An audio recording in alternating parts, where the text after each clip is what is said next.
You ever wonder how you build an empire that actually lasts? Turns out there's a kind of formula, a powerful code that's been used over and over again. It's this incredible mix of raw military power and something deeper, something that captures people's souls. Today, we're going to unlock that code. Okay, let's dive in. So picture this, a land just completely torn apart. You've got warring tribes everywhere, no central power, just total chaos.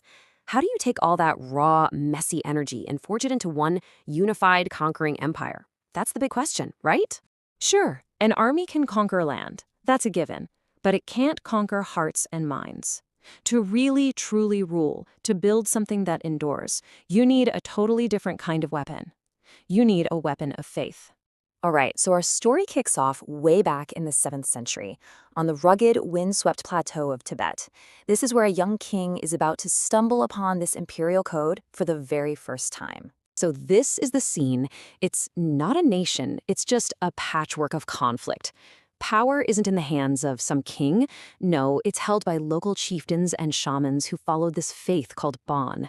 They're worshiping all these different mountain and river spirits. Basically, every single valley has its own gods and its own rulers. And right into the middle of all this steps a young King Sungtsen Gampo. Now, he had the title, sure, but his commands, they barely reached beyond his own front door. He was the leader of a loose, totally unreliable alliance, not a unified empire. He had the crown, but he didn't have a kingdom. Songtsen Gampo was smart, though. He knew he couldn't just fight his way to unity. He needed something way more radical. He needed a plan to fuse the power of the sword with the light of a new faith. And you can just see the gears turning in his head. He realizes to unite all these different tribes, he has to first unite their souls. He needed one single, universal belief system, a god that was way bigger than any one mountain. And this is where the strategy gets really brilliant. See, the old faith, the Bon shamanism, it kept power local, fragmented. But Buddhism, which he very strategically imported from the powerful Tang dynasty, well, that offered a universal truth.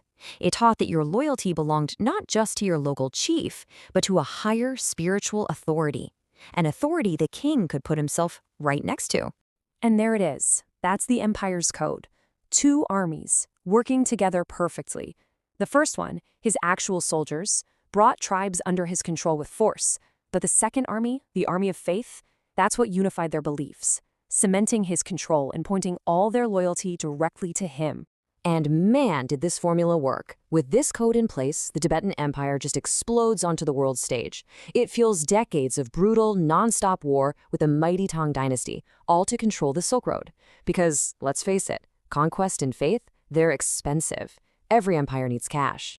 So, the code is powerful, right? But what happens when you get arrogant? What happens when you deliberately break it? When you knock down one of the two pillars holding up your entire empire? Well, as Tibet was about to find out, the results are catastrophic. Let's fast forward a few centuries. A new king named Longdharma takes the throne. And in this just stunning move, he turns against the very faith that was the glue holding his empire together.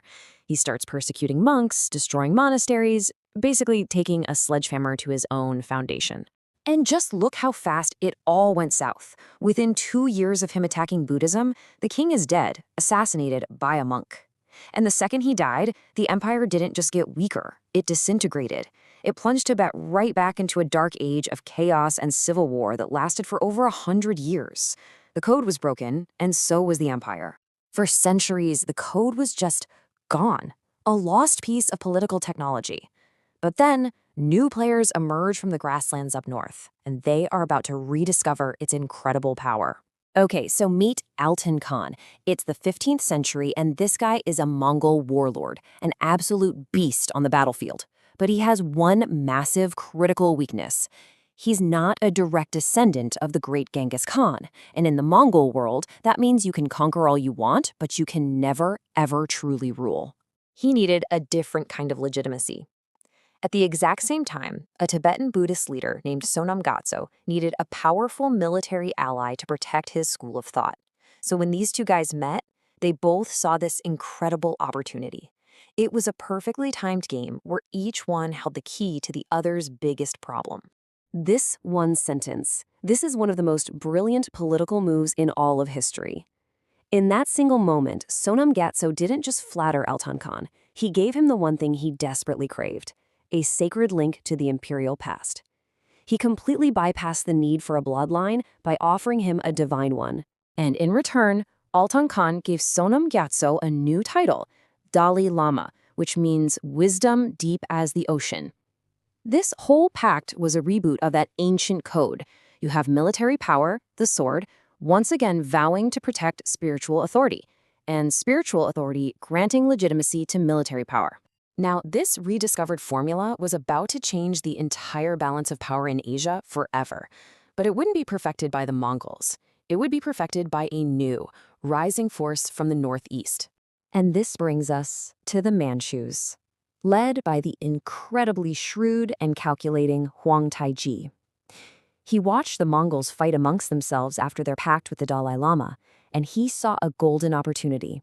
He knew that to win, he had to master both sides of the code, the sword and the spirit. And his masterstroke was that he didn't choose one path to power. He conquered both.